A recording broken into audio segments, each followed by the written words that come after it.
The old wooden chair by the window had always been Grandma Rose's favorite spot. Every morning, she would sit there with a cup of coffee, watching the neighborhood wake up. Children walked to school, dogs chased squirrels, and neighbors waved as they passed by.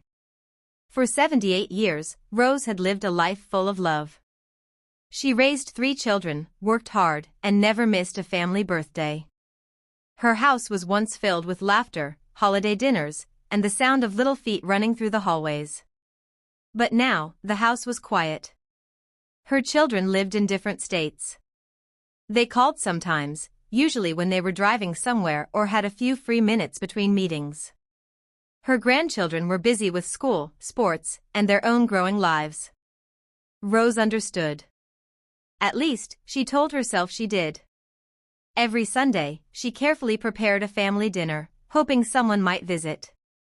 She cooked her famous chicken pot pie and baked an apple pie from scratch. She set the table for 4, just in case. Most Sundays, no one came. One cold November afternoon, Rose sat in her chair and looked through an old photo album. There were pictures of birthdays, Christmas mornings, and family vacations.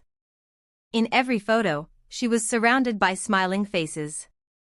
A tear rolled down her cheek. She wasn't angry. She wasn't bitter. She was simply lonely.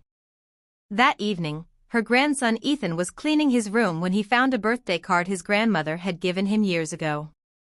Inside was a handwritten note. "No matter how old you get, you'll always be my little boy. Love, Grandma." For some reason, Ethan couldn't stop thinking about it. The next day, he asked his mother when they had last visited Grandma Rose. She hesitated. "Maybe 6 months ago," she admitted. Ethan felt a knot in his stomach. Without telling anyone, he called his grandmother. When Rose answered, her voice sounded surprised. "Hi, Grandma. Can I come see you this weekend?" For a moment, there was silence. Then she softly replied, "I'd love that." That Saturday, Ethan arrived with flowers and spent the entire day with her. They looked through photo albums, baked cookies, and shared stories. Before leaving, Ethan posted a photo of them together online with a simple caption. "Spend time with the people who spent their lives loving you." The post spread quickly among family members. Within weeks, Rose's house was full again. Her children started visiting more often. Grandchildren called regularly. Family dinners returned. One Sunday, as laughter filled the dining room once more, Rose looked around the table and smiled. The loneliness hadn't disappeared because time had passed. It disappeared because someone remembered.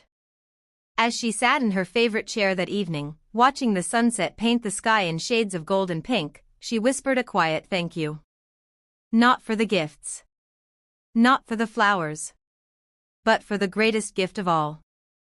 Being loved while she was still here to feel it.